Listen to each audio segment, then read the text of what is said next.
Hello there everybody, welcome to the Saroy channel.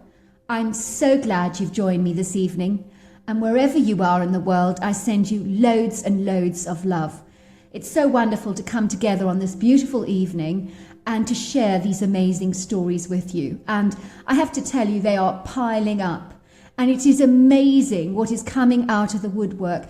People who have been sitting on secrets for such a long time. Extraordinary stories that are absolutely unbelievable. And I have got so many of them lined up for you to listen to that you're just going to love. And those are one of the stories that I have lined up for you tonight. And so if you haven't subscribed to my channel, please do so, because you don't want to miss out on these amazing stories. And if you do happen to write a comment, and I don't get back to you, please don't get upset about it. It's because I have a very hectic life and I have a puppy at the moment that is literally ripping my house to shreds, and my dog is just being quite a nightmare, so that's very hard to control at the moment. Anyway, the story tonight comes from a lovely lady, and this is what she's sharing with us today, and you are going to love the story. I know I did. So let's get started.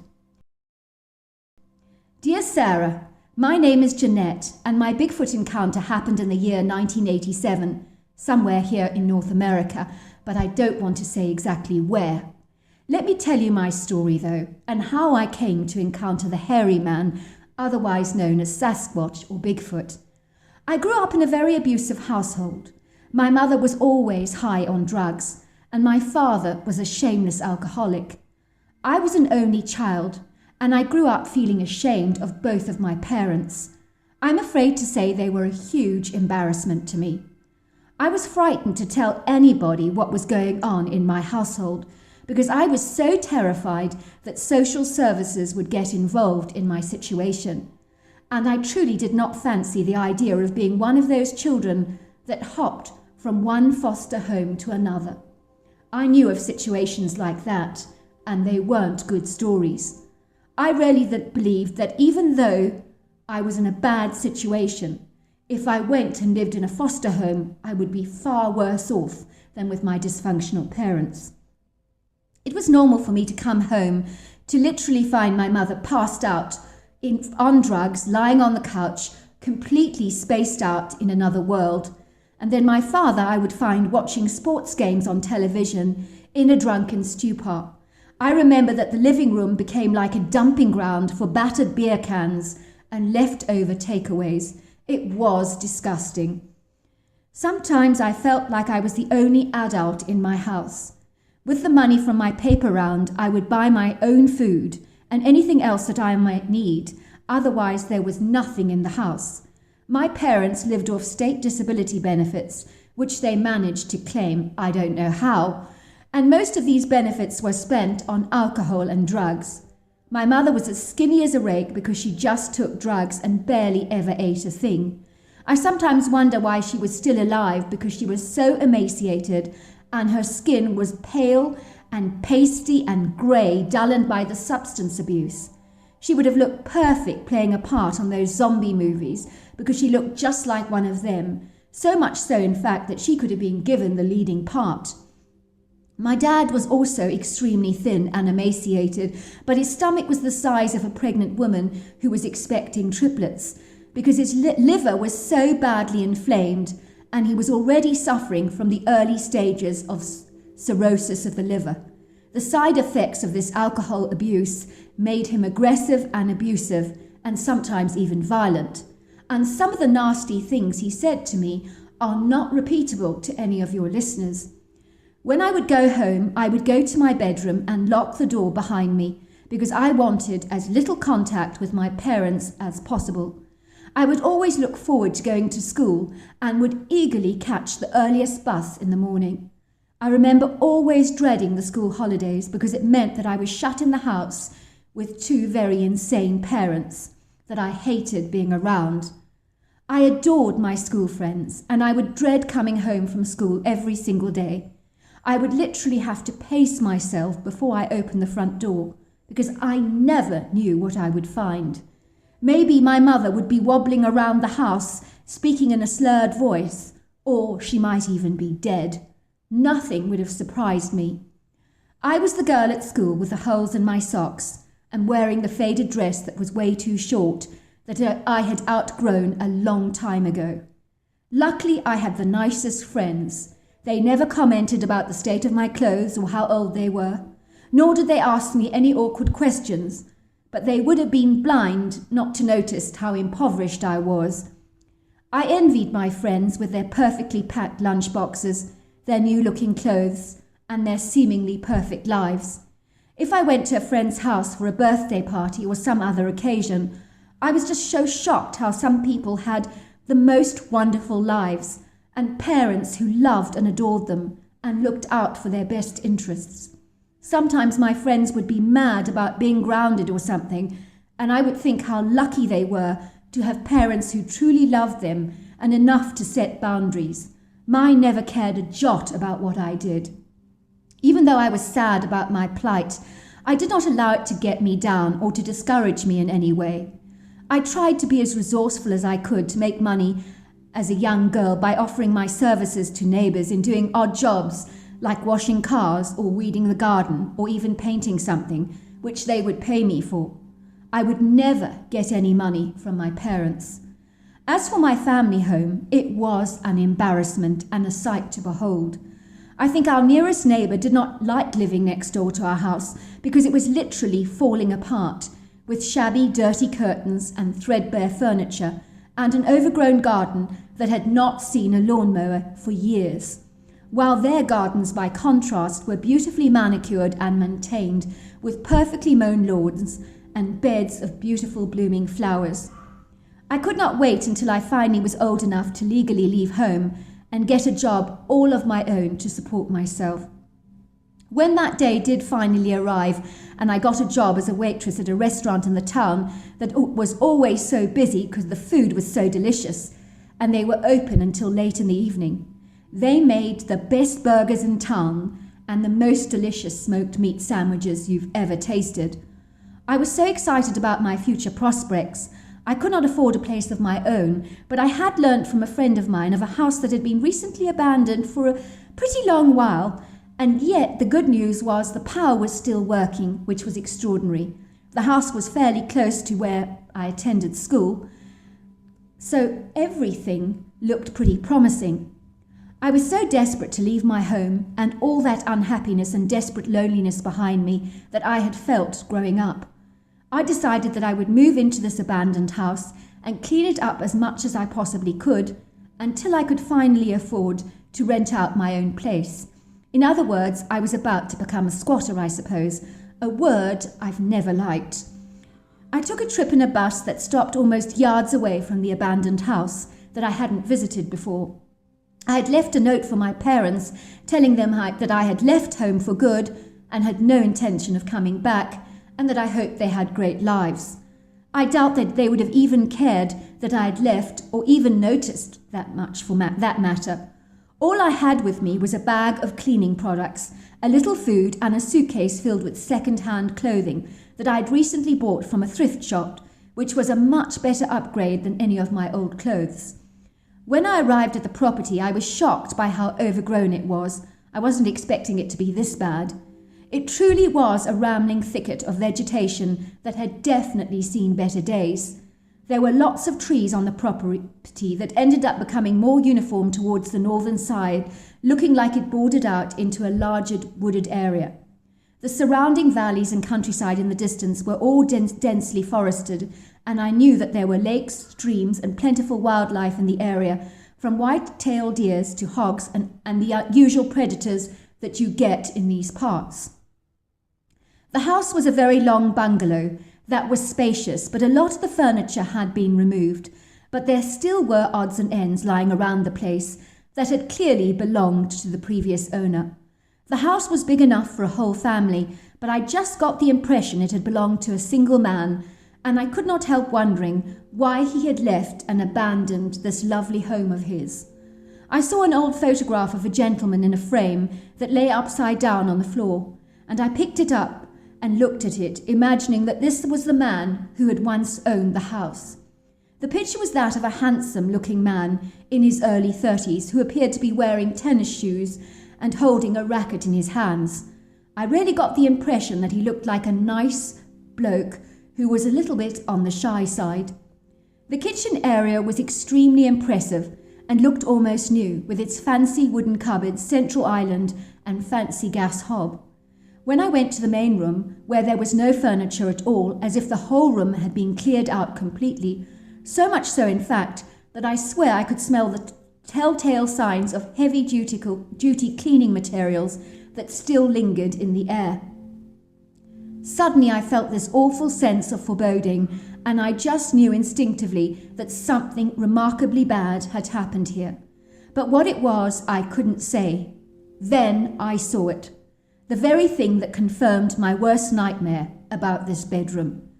On an area of floor, marking what I imagine was where a dead body had once lain, were the telltale signs of that yellow tape with black writing saying crime scene.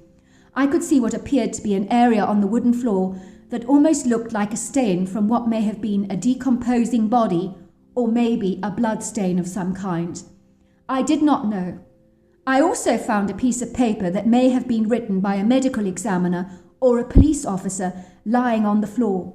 Most of the note I did not understand, but there was one sentence that got my attention almost immediately, and it said, "large laceration to the side of the neck." I knew that something bad had transpired in this house, and that someone had clearly been murdered. But why was the house still abandoned? In that moment, I did feel that sense of impending doom and desire to leave this place almost at once. But no matter how tarnished this place may be, I just knew that going home was not an option for me.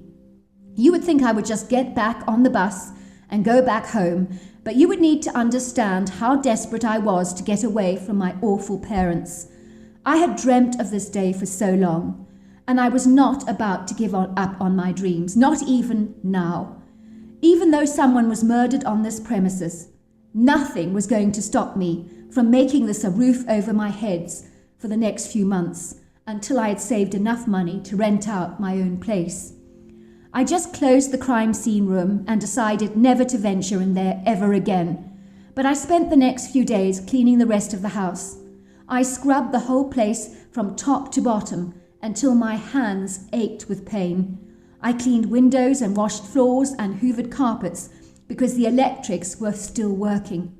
The place was beginning to feel more like a home, and it was a wonderful feeling to be away from my parents, and for the first time in my life, I began to feel free. One day while I was busy cleaning, I heard a young girl sobbing outside. She was sitting on the front porch, and I did not know whether to go out and comfort her or to remain hidden inside the abandoned house.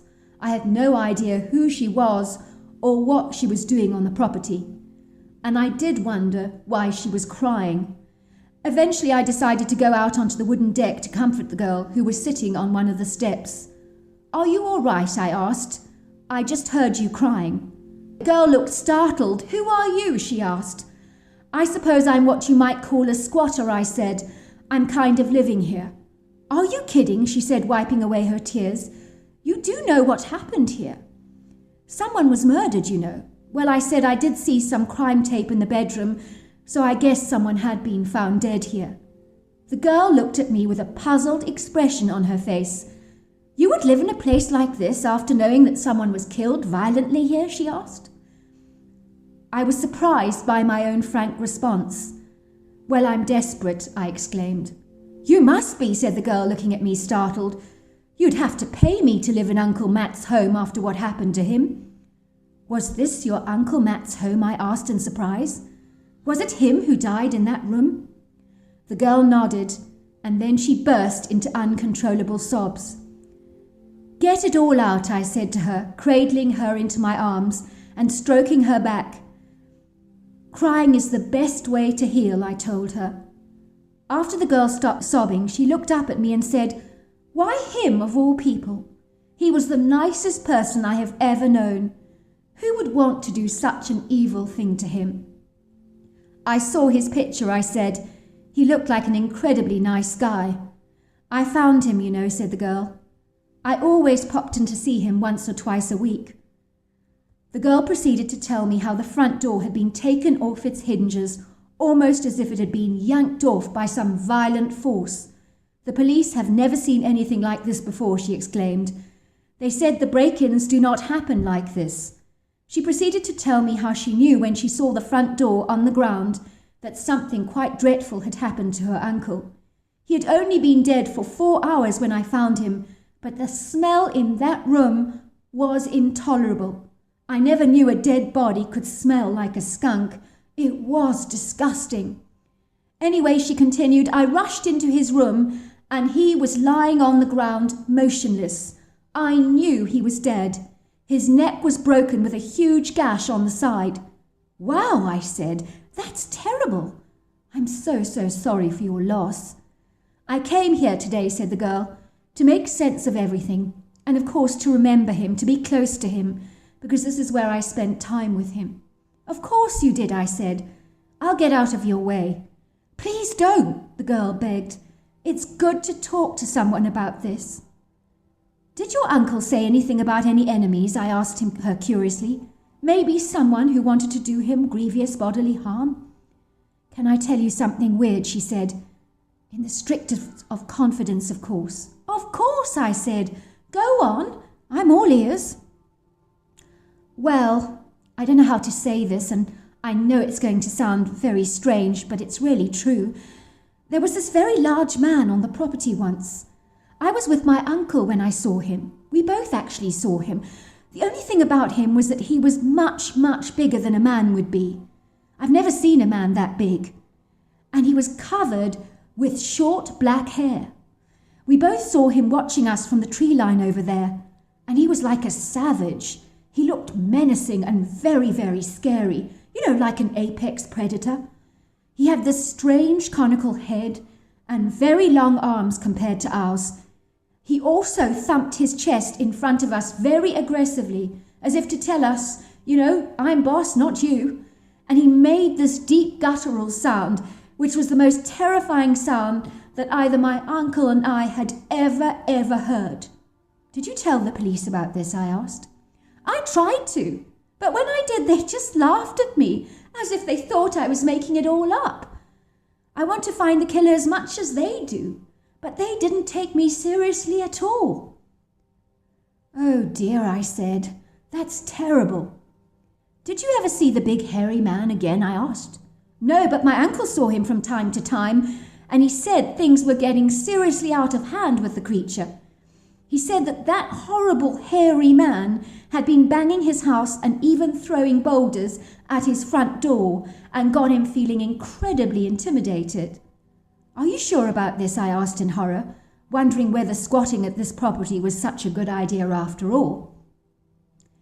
You haven't seen any sightings of this hairy man again? She asked me. I'm willing to bet that he killed my uncle, and if he's still around, you could also be in danger. You realise that? I mean, this thing was a monster, and I'm not kidding you about that. I don't know if you're actually safe here. She started to hand me a bottle of mace. I brought it along in case I had any nasty encounters of my own, she said. But I think if you're going to be staying here, you're going to need it more than I do. I took the bottle of mace from the girl gratefully. You will come back? I asked. I've really enjoyed our chat. The girl nodded, and I watched her walk away.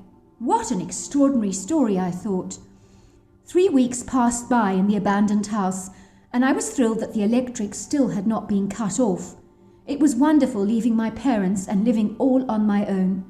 I had been saving a lot of money, and things were going exceedingly well for me.